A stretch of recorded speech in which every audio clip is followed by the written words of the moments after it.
When the only constant in life is change, you need to be ready. This is the Man-Made Survival Show. Hello everyone, my name is Jose Prado, Man-Made Survival. Thanks so much for coming back to the channel and watching this video. I encourage you to please like this video, share with your friends and family so they can get the information that we're going to be talking about in the next few videos, because it's really important. All right, so we're gonna be touching the subject again about nuclear war. But this time, we're going to split into a three-part series, and we're going to talk about the events that are leading to it, what to consider in your plan for a nuclear war, and the things that you have to do during and after, or before, during, and after. All right? So that's going to be split into 3 different videos, so it doesn't become a very long video. All right? So before I go any further, I want to remind you about my book. It's called Preppers Secrete Cache. You can go to www.preppersecretcache.com, or you can just click the link below. Remember that the book is free because I want to get this information out to everyone. All we need your help is with shipping, by the way. And at times like this is when it's very important to have this information, because if you don't prepare for it now, then you won't be able to prepare for it when it happens, as we saw time after time in the past 6 months, right? With coronavirus, with people panic buying, supplies right now. People were fighting over things. Someone got stabbed. People were just shoving each other. Then the riots came along. We've seen everything that's going on with that. So, and then people want to get ready at the very last minute, which of course is not something that you should do, because when you do that, then you run out of stuff. You spend way more money than you would if you did before a crisis came around. And, just all in all, it would just be better for you to prepare beforehand.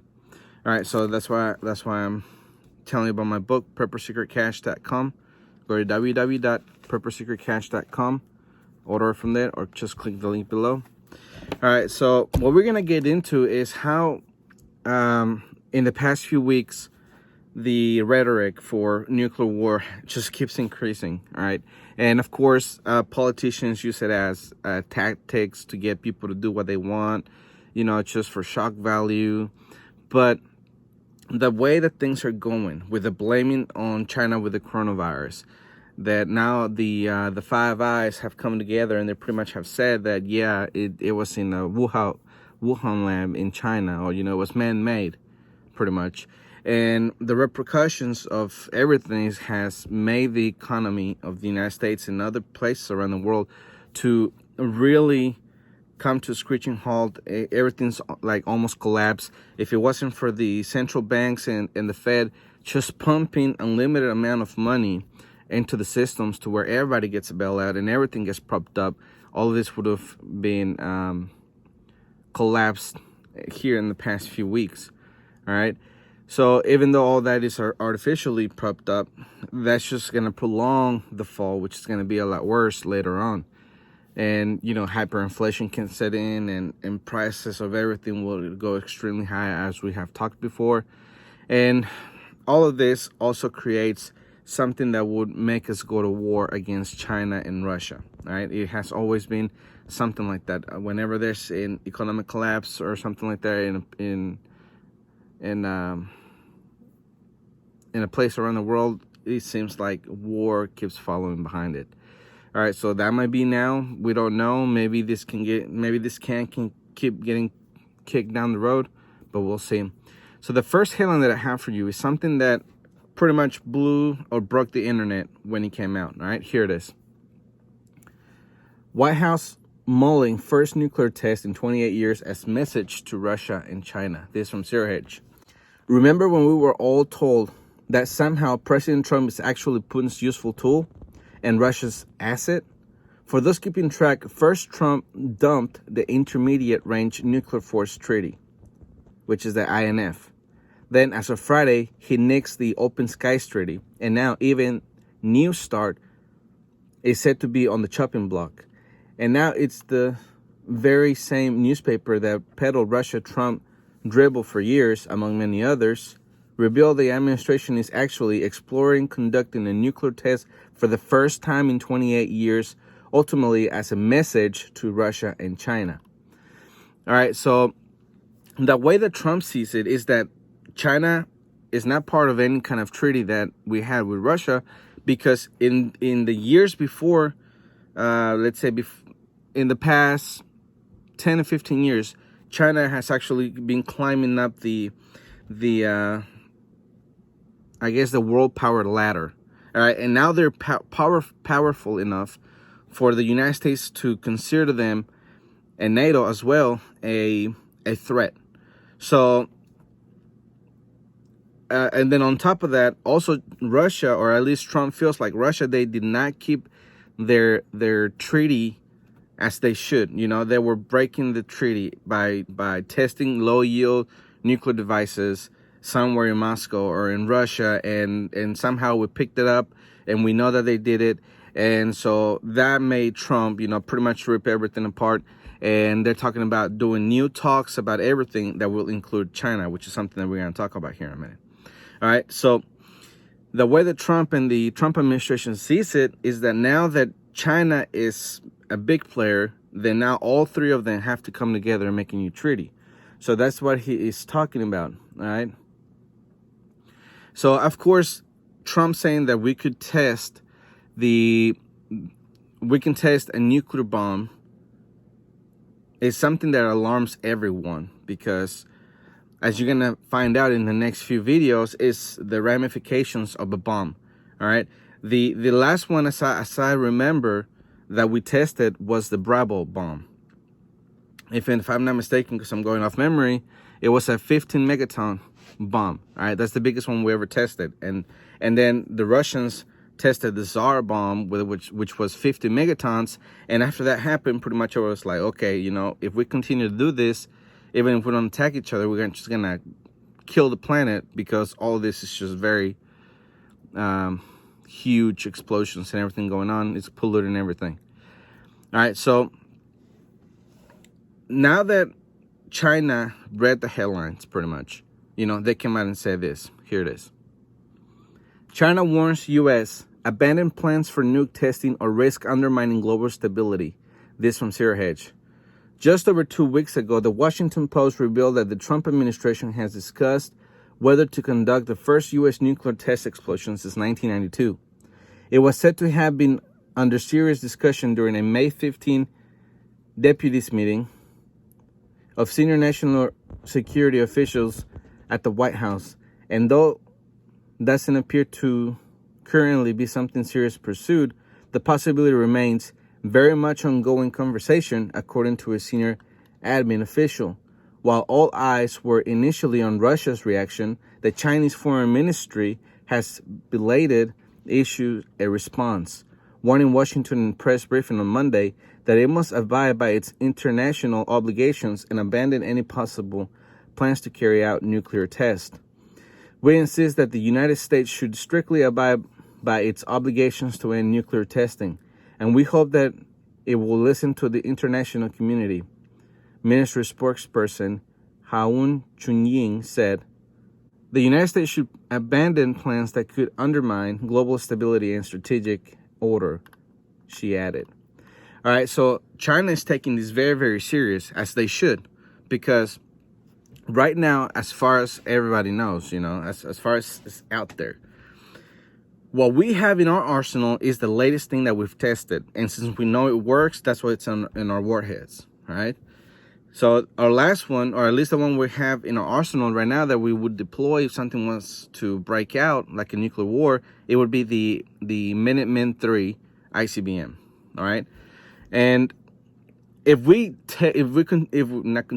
start testing again to get something like the SARS bomb with 50 megatons or 100 megatons or 200 megatons, I mean, you know, the possibilities are endless at this point.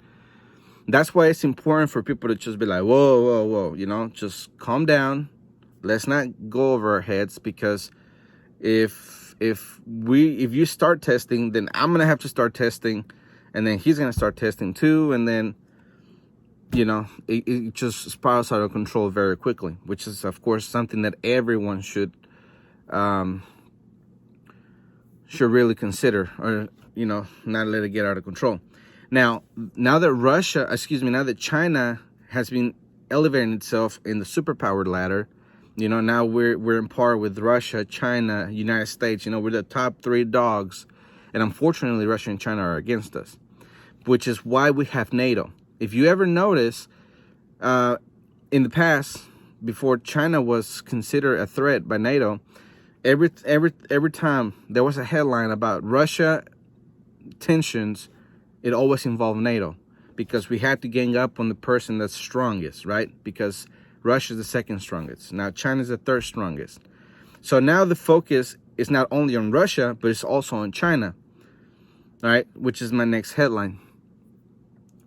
NATO chief urges allies to work together to defend against Chinese threat. This from the epochtimes.com. NATO Secretary General Jens Stoltenberg on June 8 urged the 30 members of the world's biggest military alliance to defend the rules-based global order and to champion democracy among challenges from Russia and China. As we look to 2030, we need to work even more closely with like-minded countries like Australia, Japan, New Zealand, South Korea to defend the global rules and institutions that have kept us safe for decades. Stoltenberg said during an online event, he urged them to stand for a world built on freedom and democracy, not on bullying and coercion. Stoltenberg said that the challenges that we face over the next decades are greater than any of us can tackle alone, neither Europe alone nor America alone. So we must resist in the temptation of national solutions. All right, so what he is saying there is very, very important, all right, that NATO has to stick together, because it's not a problem that they could face alone, the European Union or America by ourselves. All right, if you remember in the previous podcast, I had talked about how the Pentagon had a simulation made, right? And they said that by the year 2030 and beyond, that China will become so powerful that we could actually defeat the United States on a one-on-one basis. All right, so if NATO's talking about that we have to come together because China is a threat within the next 10 years, because we want to protect, as he said, as we look to 2030, all right, that's the marker that you have to think about.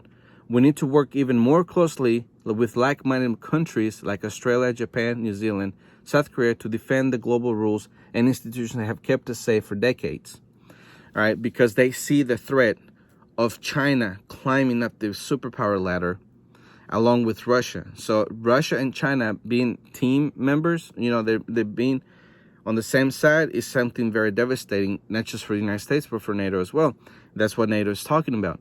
And if within the next 10 years, our existence is threatened to the point that we must do something about it, then you can expect war anytime from now to 10 years from now, and maybe even 15 years from now. So you have, let's say we had a crystal ball, all right, and we knew that it was 15 years from now. Then you have until today to 15 years to be ready to evacuate, to bug out, to have all the resources you're going to need when something like that happens, all right? And let's say it's 10 years from now, because the simulation says by 2030. Let's say we have it till then you have 10 years. But let's consider this. Wouldn't we want to attack China and Russia while we're the strongest so we can keep them down, all right? So it would have to be well before those 10 years come up, because if by the year 2030 is the time where they beat us, then we have to make sure that we defeat them at a time where they cannot match us yet, that we can easily defeat them, which could be anywhere between now and 5 years. So now the time lapse, or the time frame, has been decreased by 10 years, and you have until now to 2025 to get ready. Because let's remember that this year so far has been very crazy. This has been a lot of things going on. We have plagues going on. We had World War III almost breaking out. We had the pandemic. We had the riots, food shortages. I mean, just you name something and it's happening, whether in the United States or throughout the world. So that's why we must get prepared. All right. I want to finish with this headline, which is also from the Epoch Time. Here it is. U.S. Russia agree on June nuclear arms talks, invite China, U.S. envoy. All right, which is going off the headline because we have to wait and see if China is going to actually go to the invite. But this is what I was talking about at the beginning, that since, at least in the Trump administration's mind, Russia has broken the treaties and we're out of them. You know, we tore them up and we're not in them anymore.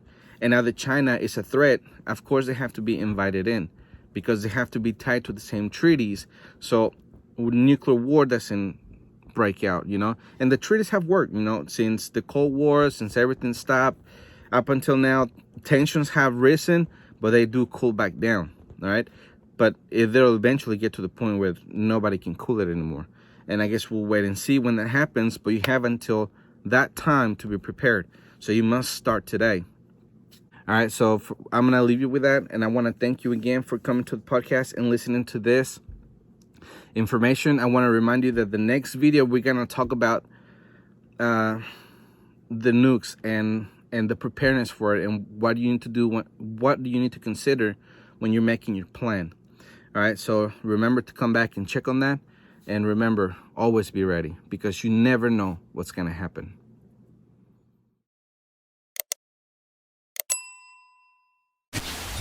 The Man-Made Survival Show.